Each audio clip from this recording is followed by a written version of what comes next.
a man who was right all over this story last night from ESPN. There, MLB insider Jeff Passan back here in the Rich Eisen Show. How you doing, Jeff? I'm supposed to be in Kansas City at a parade right now. Oh, that's right. This is your team. This is your team too, right? The Chiefs are your team too, right? They're my kids' team. You know, it's like I'm that guy who, as he got older, not because of my job, right, but because I just don't like stress, decided that not rooting for teams is a superior option to rooting for teams. Okay. And part of that is the fact that I grew up in Cleveland, and so I never had anything nice. No, boy.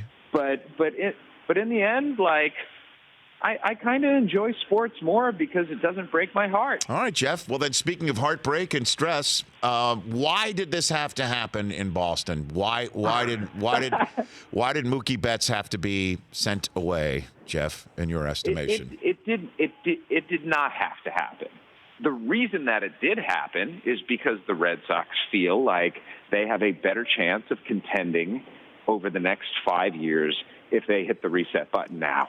And that they were going to be hemmed in by their bad decisions of the past, and that those bad decisions were going to preclude them from succeeding. And I think that's like, listen, is that the right choice? Is that the fair thing to do? Is that a message you want to send to your fan base? No, probably not. But the fact is, if they believe the clearer path to contention and to long-term success is by having some pain right now, I think that's something that 4 championships in 15 years buys you the right to do. Now, does it buy you the right to do it with a player like Mookie Betts, who's probably the best Boston Red Sox since Ted Williams? That's a tougher one to argue. Well, that's good. You just threw one out there. Best Boston Red Sox and Ted Williams. Really? Who's better? Mookie Betts. Mookie Betts is a better player than Carl Yastrzemski. Mookie Betts is a better player than David Ortiz, than Manny Ramirez. I mean, we're talking about a guy who, over the first, 5+, 6 years now of his career, is in the top 10 all time in wins above replacement. I'm not trying to be nerdy, and I'm not trying to be wonky. This is a metric, though, that's used to measure generationally. Like, that's the whole point of it, that you can measure players across generations. And Mookie Betts, a guy with an MVP, a guy with elite numbers every year, who does not have a weakness. And I mean does not have a weakness. He's a guy who in a high strikeout era doesn't strike out. He's a guy who walks. He's a guy who steals bases at an extraordinarily good clip. He hits for average. He hits for power. There is no better defensive right fielder than him. He is the total package. And so, I think he is better than the Hall of Famers that the Red Sox have had, and I think he is clearly on the path to the Hall of Fame himself. So I will then ask this question next to you, Jeff Passan, that normally when this happens in any sport and it's difficult to comprehend or understand, the player perhaps might not want to be where the team wanted him to be, so they sent him away or couldn't run the risk or et cetera and so forth. Is that an undercurrent here that was going on, do you think? I think Mookie Betts wants to be a free agent. And you know what? I don't blame him for that. I don't blame somebody who goes into a system where for 7 years his employer is whoever drafts him or whoever has him or trades for him. You don't have any choice in the matter. And if you believe in yourself like he does, and you believe that you're going to go out there and have a typical standard Mookie Betts type season, he's looking at a minimum of $350 million and a contract that could well be in excess of $400 million.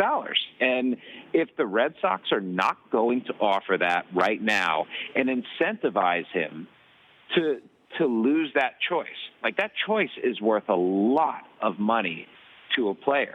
The ability to say, this is in whom I believe, this is where I want to live, this is the organization that I want to tether myself to. If you're not going to overspend for that choice, you're not going to get the player. So then explain this luxury tax and all this too, because how this works and whether the Dodgers are throwing caution to the wind and because that's clearly what's at play here too, Jeff. Can you explain it? No question about it. So here's the luxury tax threshold this year is $208 million. Over the last 2 seasons, the Red Sox have been in excess of it. The more times you're over the threshold, the harsher the penalties for being so get. And this is not just a money thing. This also has to do with draft picks and potentially international signing money.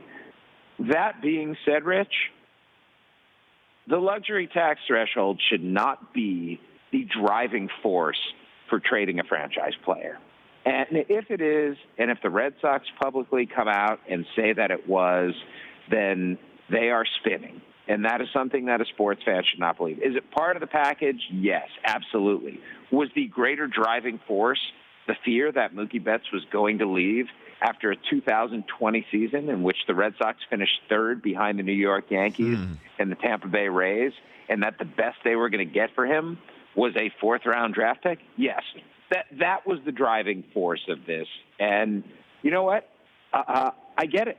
I get it because they're going to have a right fielder in Alex Verdugo who's going to be there for 5 years, and they're going to have a guy in Bruce Grotterol who, as long as his shoulder holds up, is either going to be a really good starter or, at worst, their closer.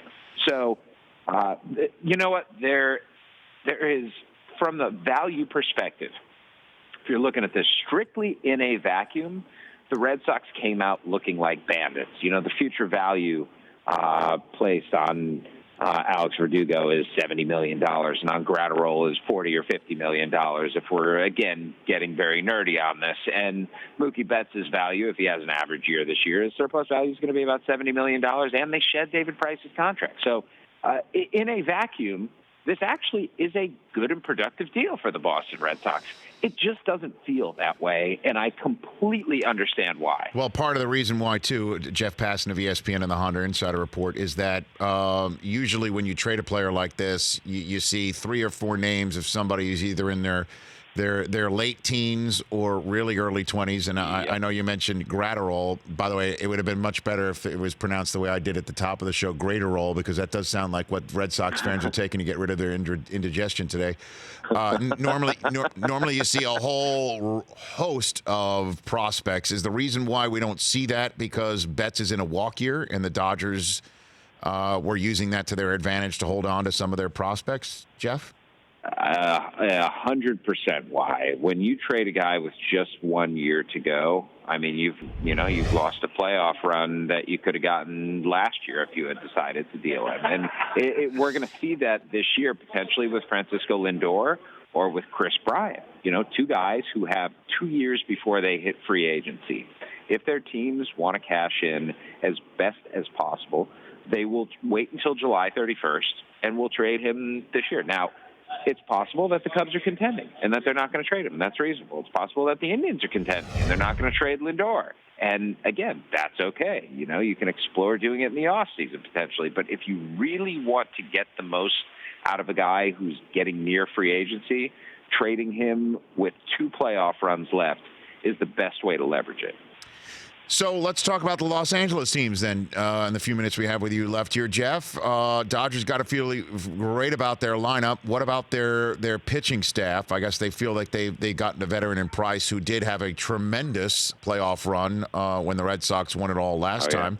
What do you think about the Dodgers' chances here now? I mean, David Price's stuff is down. No question about it. He's not the same pitcher he once was. He's in his mid-30s now, and it's going to be interesting to see how much he can adjust to diminish stuff, which still, for a left-hander, is actually pretty good. Average fastball around 92 miles per hour, which he was the hardest-throwing lefty in baseball for like half a decade. So, 92 is nothing to sneeze at, but the big question with the Dodgers is their pitching. They wanted Garrett Cole this offseason, Rich. Like, they were willing to go to $300 million for him.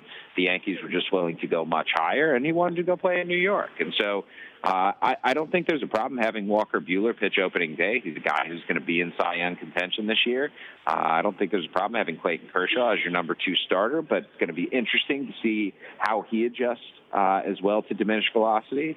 And they have Alex Wood coming off of an injury. They could go with Julio Urias or Dustin May at the back end of their rotation. Like, they've got depth there, and their bullpen, again, another question mark, but they've got young arms, and they've got prospects who, if they really need to, they can go trade to fortify their pitching staff come July. And because this is all about October for them, Rich. Sure.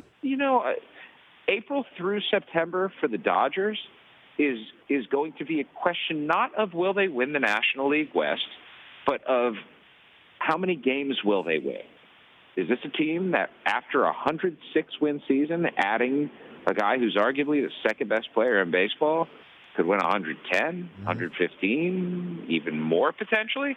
I don't think that's out of the realm of possibility. I think the floor, unless there are just catastrophic injuries across that organization, the floor is going to be 100 wins for the Dodgers. So, I mean, and now when you say it's about October for the Dodgers, you're basically saying it's got to be about getting to October for the Angels.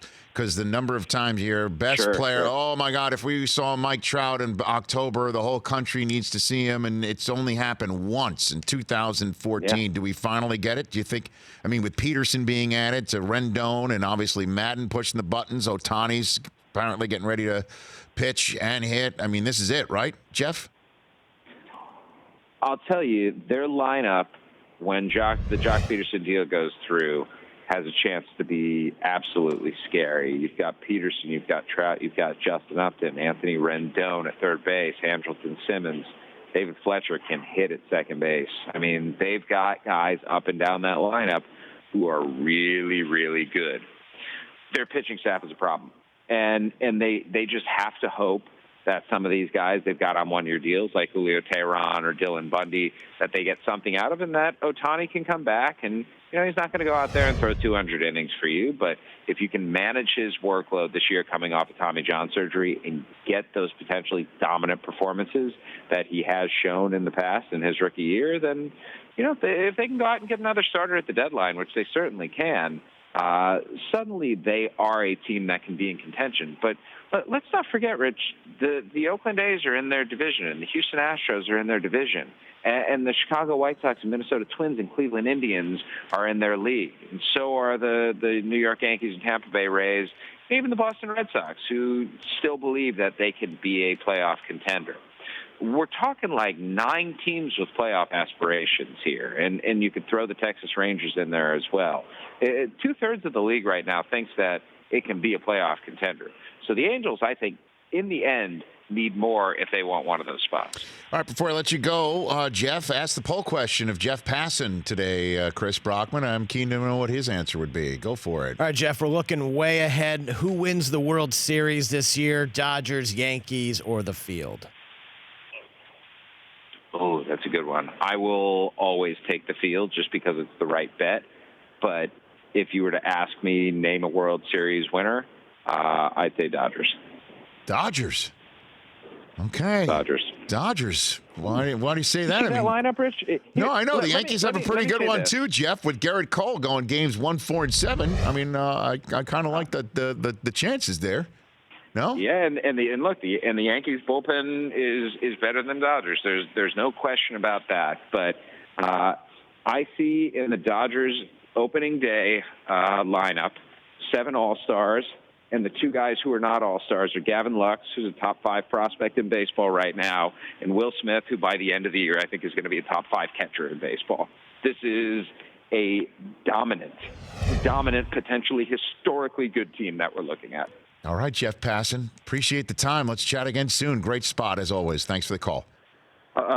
Thank you so much, Rich. Take care, buddy. You bet. That's Jeff Passan, at Jeff Passan on Twitter. I follow him. You should, too. For more of The Rich Eisen Show, tune to Audience Channel 239 on DirecTV for free on BR Live or download the Rich Eisen Show app.